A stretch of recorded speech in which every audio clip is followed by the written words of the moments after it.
ఉపాధ్యాయ కార్మిక సంఘాల అధ్యక్ష కార్యదర్శులు ప్రతినిధులు అందరికీ, అదే రకంగా ఆర్టీసీ కార్మికులకు, రాజకీయ పార్టీలకు అందరికీ CITU తరపున నమస్కారాలు తెలియజేస్తూ నేను రెండే విషయాలు ప్రస్తావిస్తా.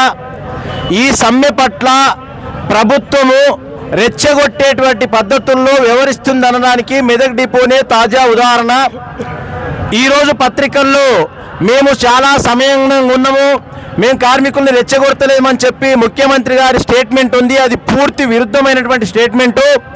సమ్మె ప్రారంభమైనటువంటి మొదటి రోజు రెవెన్యూ డిపార్ట్మెంట్ తరపున RDO గారు, తహసీల్దార్ గారు, వాళ్ళ సిబ్బంది అంతా బస్టాండ్లోకి వచ్చి మైక్లో అనౌన్స్ చేస్తూ ప్రయాణికులకు ఇబ్బంది కలగనివ్వమని ఒకవైపు చెప్తూ, అదే ఆర్టీసీ బస్సుల్లో ఇదే డ్రైవర్లు కండక్టర్లు నడిపేటువంటి ఆర్టీసీ బస్సుల్లోనే బలవంతంగా డ్రైవర్లను తీసుకొచ్చి ప్యాసింజర్ని క్లియర్ చేశారు.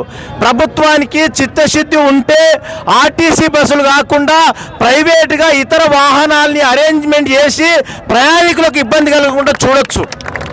కానీ ఇది ఆర్టీసీ బస్సులు పెట్టి తెల్లారి DM స్టేట్మెంట్ ఏమి ఇచ్చారు, మా మెదక్ డిపోలో అన్ని సర్వీసుల్ని మేము ఆపరేట్ చేసినామని ఇచ్చారు. అంటే డ్రైవర్లను, కండక్టర్లను, సిబ్బందిని రెచ్చగొట్టేటువంటి పద్ధతి ఇది.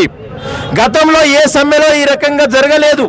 రెవెన్యూ డిపార్ట్మెంట్ వాళ్ళు వచ్చి బస్టాండ్లలో నిలబడి ప్రయాణికుల్ని ఎక్కించి, అయితే ఈ బస్సులు నడిపినటువంటి డ్రైవర్లు అంతా ఎవరు?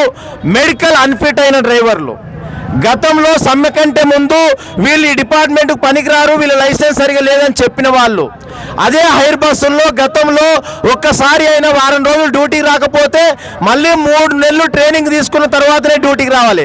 అట్లాంటి అన్ఫిట్ డ్రైవర్లతో నడిపించారు. ఒక ప్రైవేటు ప్రజాప్రతినిధిగా చెప్పుకునేటువంటి హైర్ బస్సు ఓనరు ప్రత్యక్షంగా బస్సు నడిపించి మంబోజిపల్లి వరకు తీసుకుపోయి అక్కడి నుంచి బస్సు పంపించారు. అంటే రెచ్చగొట్టే పద్ధతుల్లో ప్రభుత్వం వ్యవహరిస్తుందనే స్పష్టంగా కనిపిస్తున్నది. నిన్న ఒక్క కార్మికుని యొక్క బలిదానం అయిన తర్వాత నా ప్రభుత్వం స్పందించేది సంతోషం, అప్పుడైనా స్పందించి ఈరోజు చర్చలు అంటున్నారు.